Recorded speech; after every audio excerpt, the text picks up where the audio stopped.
Je m'appelle Kimberly, j'ai 32 ans, et je travaille comme développeuse dans une grande entreprise technologique ici à Lyon. Je vis dans une grande maison à l'ouest de la ville, avec mes parents et ma sœur aînée, Jennifer, qui a 35 ans. Il y a 3 ans, j'ai divorcé de mon mari.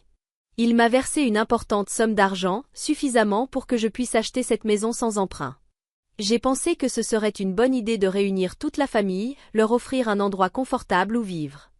Alors, j'ai acheté la maison et je leur ai proposé d'emménager. Mon père a pris sa retraite anticipée il y a quelques années. Il n'a que 61 ans, mais il a dit qu'il avait assez travaillé. Ma mère, elle, n'a jamais travaillé, du moins pas à ma connaissance. Quant à Jennifer, elle a lancé une entreprise de savons artisanaux il y a environ 4 ans. Elle voulait vendre ses produits sur Internet et dans des marchés locaux. Mais ça n'a jamais vraiment décollé. L'activité a tout juste survécu et elle essayait sans arrêt de la relancer avec de nouvelles idées qui échouaient toujours. C'est moi qui soutiens la famille financièrement. Je paie toutes les factures, les courses, les charges de la maison. Je règle les achats de ma mère quand elle part faire les boutiques. Je donne de l'argent à Jennifer pour maintenir son entreprise à flot, pour les matières premières, les emballages, les campagnes de publicité. Le mois dernier seulement, je lui ai donné 1 900 € pour un nouveau plan marketing. La semaine dernière, un après-midi, j'étais au travail en train de finaliser du code, quand mon téléphone a sonné. C'était ma mère. « Coucou ma chérie », m'a-t-elle dit. Je pensais au dîner. « Tu préfères du poulet ou des pâtes ?»« Ce que tu veux, maman. » Je ne suis pas difficile. On a discuté de tout et de rien pendant quelques minutes. Ce qu'elle avait vu à la télé, une anecdote drôle au supermarché. Puis elle m'a dit qu'elle devait y aller. On s'est dit au revoir, mais elle n'a pas raccroché. J'ai entendu des bruits, comme si elle avait posé le téléphone, mais l'appel était toujours en cours. Et puis j'ai entendu la voix de mon père. Froide. Plate. Presque mécanique. Vivre avec Kimberly, c'est l'enfer. Mais on reste pour l'argent. Puis celle de ma mère. Elle est si avare et égoïste. J'en ai marre de devoir lui demander de l'argent, marre de devoir justifier chaque dépense. Et Jennifer s'est mise à rire. Un rire sec, cruel. Kimberly, elle n'a de valeur que pour son argent. Sans ça, c'est un vrai zéro. Je suis restée figée à mon bureau, le téléphone collé à l'oreille, incapable de bouger, incapable de respirer. Ils ont continué à parler de moi. À se plaindre. De la maison, de moi, du fait que je posais des questions au lieu de leur donner de l'argent comme ils voulaient. Puis l'appel s'est finalement coupé. Je suis restée là longtemps. L'écran de mon ordinateur s'est éteint. Je me suis mise à repenser à mon enfance. À toutes les fois où mes parents ont toujours préféré Jennifer. Quand elle voulait faire de la danse, ils ont trouvé l'argent malgré les difficultés. Quand j'ai été acceptée à l'université, ils n'ont presque pas réagi. Ils étaient trop occupés à soutenir Jennifer dans sa carrière de blogueuse, celle d'avant le savon. Pendant mes études, je travaillais de nuit. Je faisais du développement en freelance, je créais des sites web pour des petits commerçants, tout ce que je pouvais pour payer mes frais de scolarité. Jennifer, elle, ne travaillait pas. Elle se contentait de dépenser l'argent de mes parents comme bon lui semblait. Ce jour-là, j'ai quitté le travail plus tôt. Je suis rentrée chez moi en pilote automatique. Tout le monde était au salon. Mon père regardait la télé, ma mère lisait un magazine, Jennifer était sur son téléphone. « Tu rentres tôt », m'a dit ma mère. « J'ai une migraine. Je vais m'allonger. Tu ne veux pas dîner ? » « Non, je n'ai pas faim. » Je suis montée dans ma chambre et j'ai fermé la porte. Je me suis allongée sur mon lit, les yeux rivés au plafond, repassant sans cesse dans ma tête ce que j'avais entendu. Le lendemain matin, j'ai agi comme si de rien n'était. J'ai préparé le petit déjeuner pour tout le monde comme toujours, œufs brouillés, tartines, café. Je les ai observés pendant qu'ils mangeaient. Mon père, comme d'habitude, lisait son journal. Ma mère parlait de son besoin d'un nouveau manteau d'hiver. Elle ne me demandait rien directement, mais je savais ce qu'elle insinuait, elle voulait que je le lui achète. Jennifer, elle, scrollait sur Instagram, sans prêter attention à personne. Ils se comportaient tous comme si rien ne s'était passé. Comme s'ils n'avaient jamais dit ces horreurs sur moi la veille. Dans les 2 semaines suivantes, j'ai commencé à remarquer des choses que j'ignorais jusque-là. Des petits détails qui, soudainement, me paraissaient importants. Mon père me posait souvent des questions sur mes finances. Combien je gagnais ? Où j'épargnais ? Comment j'investissais ? Avant, je pensais qu'il s'intéressait à ma carrière. Maintenant, je me demandais s'il essayait de calculer combien d'argent il pouvait soutirer. Ma mère rentrait de ses virées shopping avec des sacs de grandes marques, des foulards en soie, des chaussures de luxe. Toujours accompagné de la même phrase, c'était en promo. Mais j'avais de plus en plus de doutes. Jennifer n'avait pas travaillé depuis des mois. Elle disait que son entreprise était en pause le temps de préparer un grand retour, mais elle continuait à me demander de l'argent. 500 € par-ci pour de la publicité, 1000 € par-là pour les emballages. Ça ne s'arrêtait jamais. Un jour, j'ai retrouvé mon amie Madeleine autour d'un café. Elle est avocate et on se connaît depuis la fac. Je lui ai tout raconté, le coup de fil, ce que j'avais entendu, comment ma famille agissait. Tu dois te protéger, m'a-t-elle dit. Commence à rassembler des preuves. Note tout. Et surveille tes comptes de près. J'ai commencé à prendre des notes sur mon téléphone. Chaque moment suspect, chaque remarque étrange, chaque demande d'argent. Puis j'ai épluché mes relevés bancaires. C'est là que je les ai trouvés. Des dépenses étranges sur ma carte de crédit. Un dîner à 580 € dans un restaurant où je ne suis jamais allé. Des achats chez Galeries Lafayette pour 2400 € que je n'avais jamais fait. Des abonnements à des services de streaming que je n'utilisais pas. Et puis, j'ai ouvert mon compte épargne. Mes mains tremblaient en regardant les transactions. Des dizaines de virements. Chacun de plusieurs milliers d'euros. Tous envoyés vers un compte que je ne connaissais pas. Ils étaient étiquetés comme prestations de conseil ou frais divers. J'ai vérifié les informations du bénéficiaire. C'était un compte professionnel, au nom de Jennifer. Mes parents avaient accès à mon compte familial, celui que j'utilisais pour les factures et les courses. Ils transféraient discrètement mon argent vers l'entreprise de Jennifer. Des dizaines de milliers d'euros sur l'année écoulée. Il me fallait plus que ça. Je ne pouvais pas les confronter avec juste un appel accidentel et quelques relevés bancaires. Je devais savoir ce qu'ils disaient vraiment de moi, quand je n'étais pas là. J'ai commandé en ligne un petit micro activé par la voix, comme ceux utilisés pour enregistrer des réunions. Il est arrivé 2 jours plus tard. Je l'ai caché derrière un cadre, sur l'étagère du salon. Les jours suivants, chaque soir, j'écoutais les enregistrements dans ma chambre, casque sur les oreilles. Le premier jour, rien d'inhabituel, mon père commentant un match, ma mère parlant cuisine au téléphone. Mais le deuxième jour, mon père parlait à ma mère. J'en peux plus d'elle, disait-il. Si elle disparaissait, l'argent reviendrait à nous, à Jennifer. On pourrait enfin en profiter. Ne dis pas ça, a soufflé ma mère. Mais sa voix manquait d'émotion. Comme si elle disait ça par obligation. Le troisième jour, Jennifer était au téléphone, dans le salon. Elle parlait fort, sans se soucier d'être entendue. Kimberly est tellement moche et idiote. Pas étonnant que son mari soit parti. C'est une ratée, sauf qu'elle a de l'argent, alors on en profite. Son amie Harry à l'autre bout. Jennifer a continué, m'accusant d'être contrôlante, ennuyeuse, inutile, sauf pour mon compte en banque. J'écoutais tout ça, le poing serré, figé. C'était ma famille. Les gens que je soutenais, que j'aidais. Ceux à qui j'avais tout donné. Le dimanche matin, j'ai décidé qu'il était temps de poser des questions. Ma mère était dans la cuisine, en train de préparer du café. Maman, je dois te demander quelque chose. J'ai vu des virements importants depuis mon compte. Vers un compte au nom de Jennifer. Tu sais ce que c'est? Elle s'est figée, la cafetière en suspens.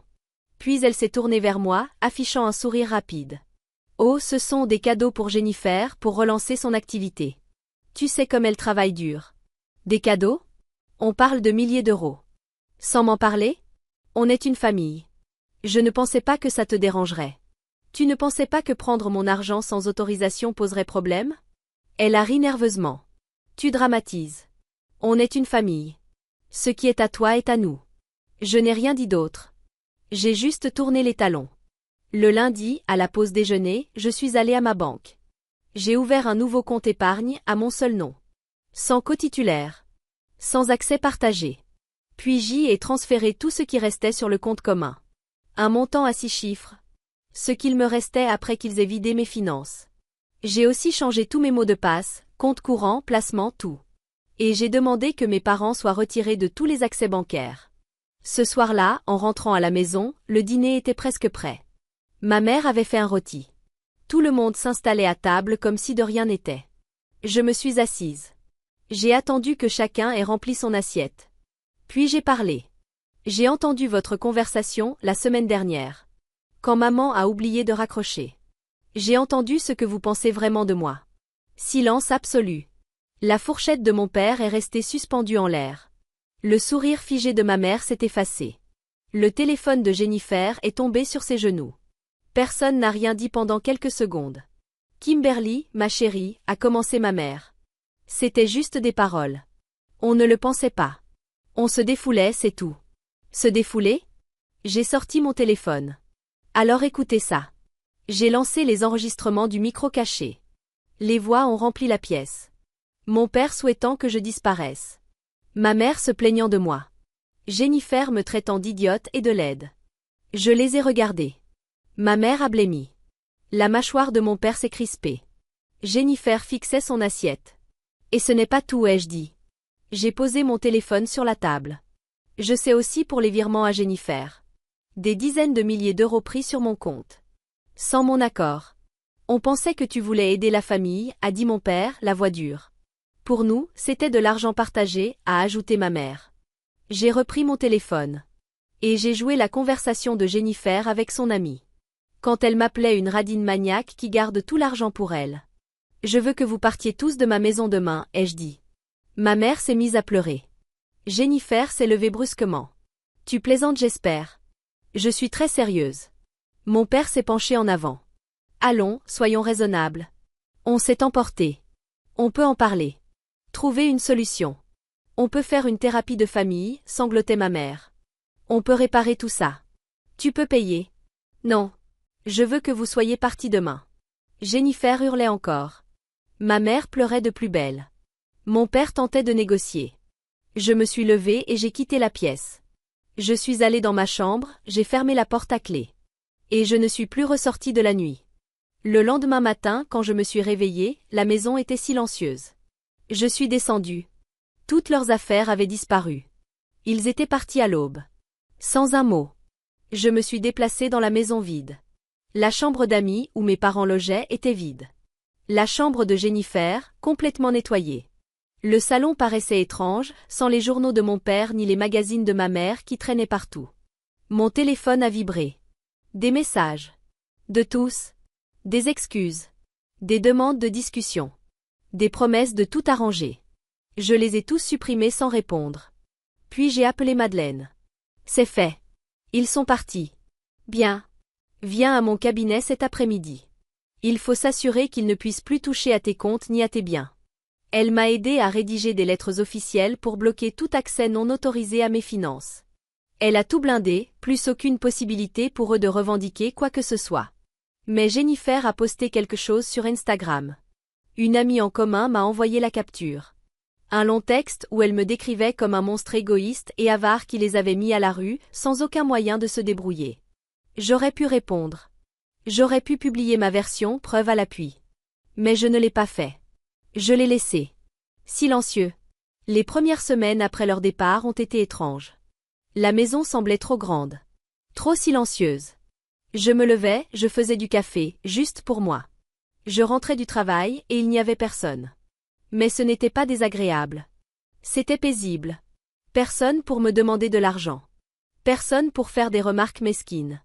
Personne pour me traiter comme un distributeur automatique. Je travaillais sur mes projets de développement sans interruption. Je cuisinais ce que moi, j'avais envie de manger. Je regardais les émissions que j'aimais. Je me couchais et me levais quand je voulais. Pour la première fois depuis 3 ans, la maison était vraiment à moi. Mais le téléphone continuait de vibrer. Des messages de ma mère, longs, larmoyants. Elle disait qu'ils avaient fait des erreurs, que la famille devait se pardonner. Mon père, plus bref, disait qu'on devait parler comme des adultes. Jennifer alternait entre excuses et colère, me reprochant de tout exagérer. Je ne répondais pas. Les messages s'accumulaient. Je les ai mis en silencieux. Un soir, Madeleine est venue dîner, 1 mois après leur départ. Comment tu te sens? Mieux que prévu. Je croyais que je culpabiliserais, mais non. Tu ne devrais pas culpabiliser. Ils ont profité de toi. Je sais.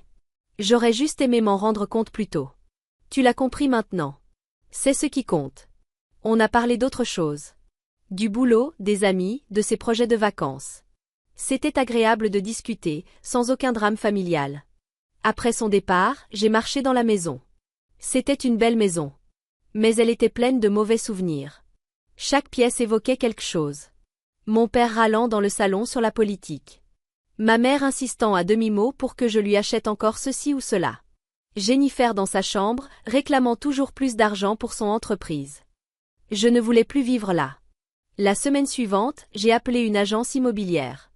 On a mis la maison en vente le lundi. Le vendredi, j'avais déjà 3 offres. J'ai accepté la plus haute. On a lancé la procédure. En attendant que la vente soit conclue, j'ai cherché une autre maison. Plus petite. Dans un autre quartier. Plus calme. Plus vert. Un nouveau départ. J'ai trouvé une maison dans un quartier tranquille près du parc de la Tête d'Or. La moitié de la taille de l'ancienne, 3 chambres au lieu de 5. Un petit jardin avec des chênes, une terrasse à l'arrière. C'était parfait. J'ai fait une offre. Elle a été acceptée. Et tout s'est enchaîné à merveille, la vente de l'ancienne maison et l'achat de la nouvelle ont été finalisés la même semaine. Pendant ce temps, j'entendais des choses par des connaissances communes. Des gens qui connaissaient ma famille et moi, qui avaient entendu les 2 versions. Mes parents galéraient. Ils vivaient dans un petit appartement en location, en banlieue. Rien à voir avec ma maison. Mon père avait trouvé un emploi à temps partiel chez Carrefour, en réserve.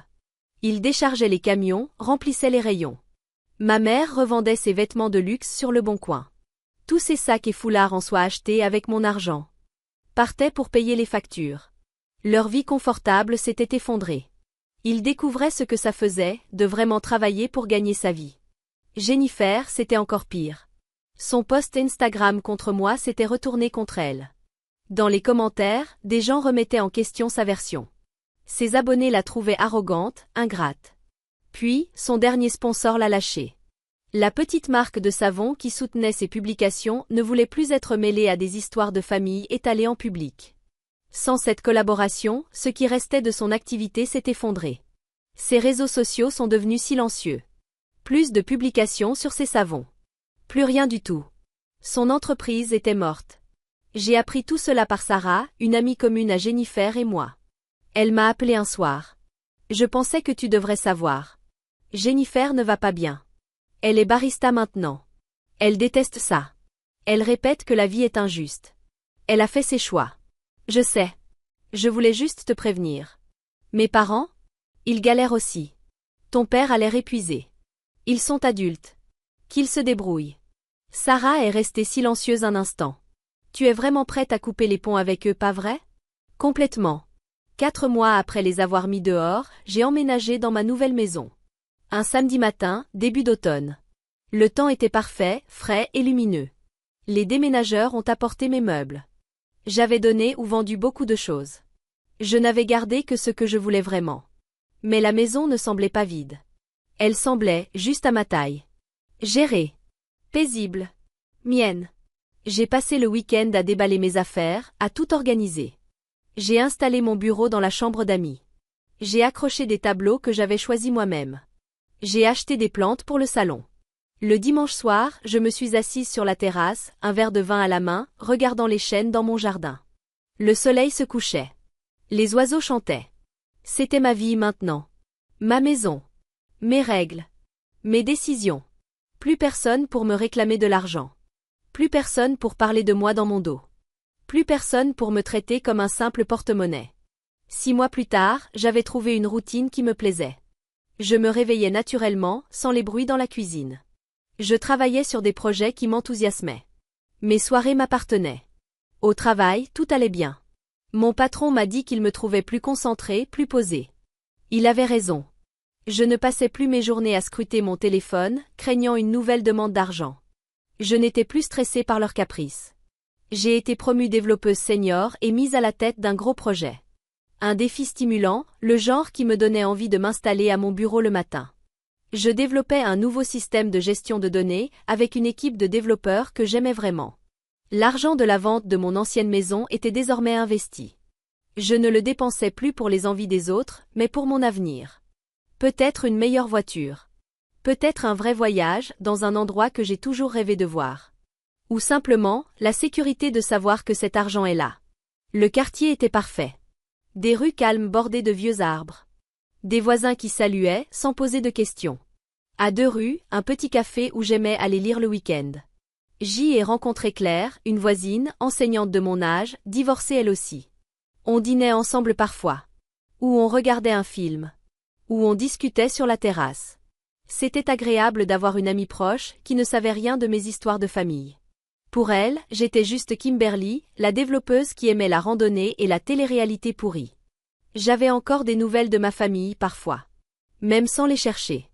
Lyon n'est pas si grand. Et on avait encore des connaissances communes. Mes parents vivaient toujours dans leur petit appartement. Mon père travaillait toujours chez Carrefour. Il avait tenté de récupérer son ancien poste, celui dont il avait pris la retraite, mais il était déjà pourvu. À 61 ans, avec une longue période d'inactivité, il n'avait rien trouvé de mieux que la grande distribution. Ma mère avait vendu presque tous ses biens de luxe. Les sacs griffés, les bijoux, les vêtements hors de prix. Elle travaillait maintenant à mi-temps dans une boutique, elle qui jurait autrefois que ce genre de travail était au-dessous d'elle.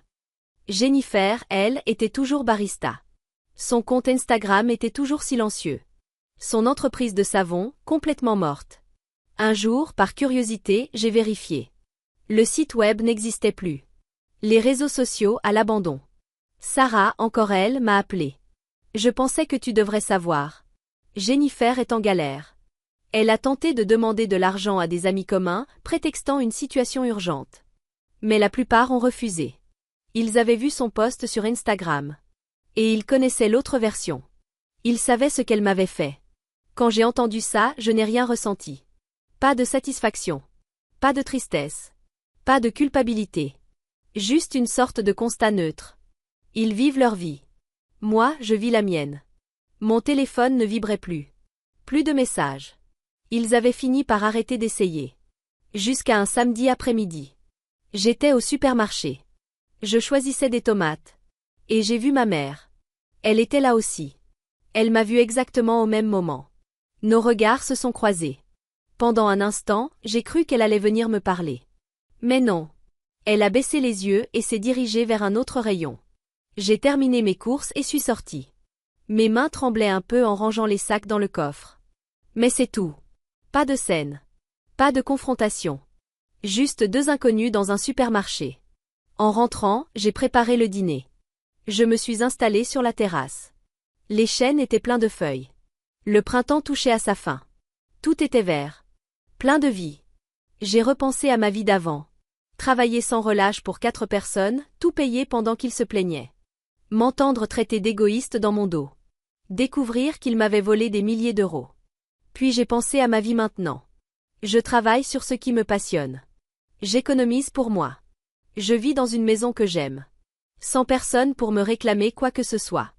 Avoir des amis qui m'appréciaient pour qui je suis, pas pour ce que je pouvais leur offrir. La différence était immense.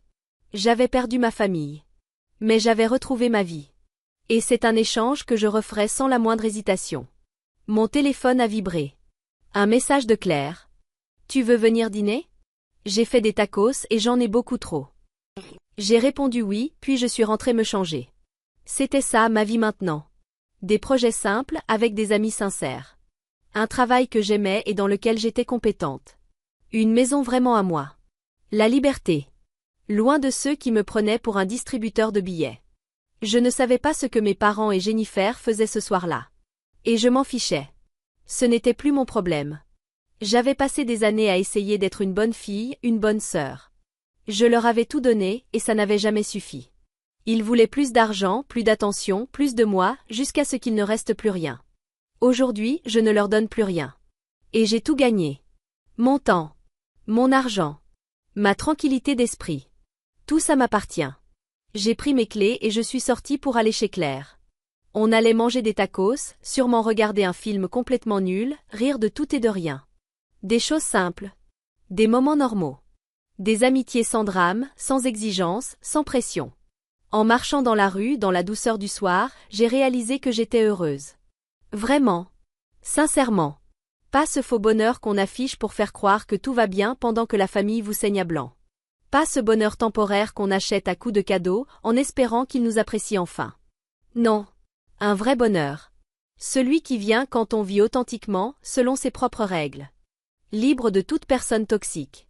J'avais passé 32 ans à essayer de mériter l'amour de ma famille avec de l'argent.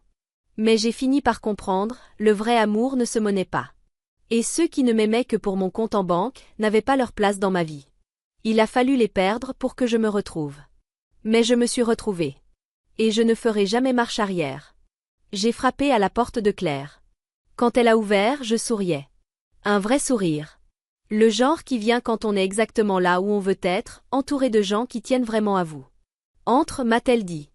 J'ai fait beaucoup trop de guacamole. Je suis entrée.